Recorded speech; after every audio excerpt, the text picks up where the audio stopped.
Strong রুমে বাড়তি সতর্ক কমিশন, স্ট্রং রুমে ওয়েবকাস্টিং এর সতর্ক কমিশন।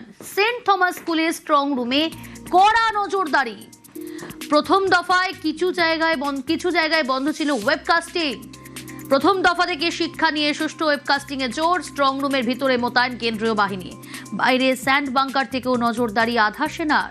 স্ট্রং রুম চত্বরে টহল আধা সেনার। স্ট্রং রুমের বাইরে জায়ান্ট স্ক্রিনেও ফুটেজ।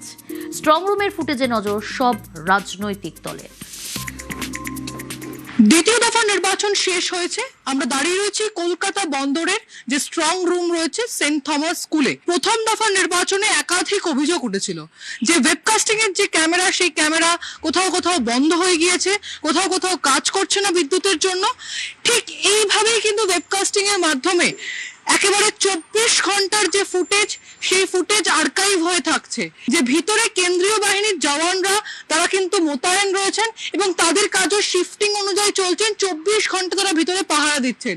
রাজ্য পুলিশ, কলকাতা পুলিশ, এছাড়াও কেন্দ্রীয় বাহিনীর জওয়ানরা স্ট্রং রুমের বাইরেও কিন্তু এইভাবে পাহারা দিচ্ছেন। কোনোভাবে এই স্ট্রং রুমের ভিতরে তালা কোনোভাবে লক এন্ড কি করে বা খোলা না যায়, তার জন্য কিন্তু ওয়েবকাস্টিং এর যে ক্যামেরা, সেই ক্যামেরা কিন্তু মোতায়েন করা রয়েছে। ক্যামেরা পিন্টুর সঙ্গে প্রীতি, নিউজ 18 বাংলা, কলকাতা।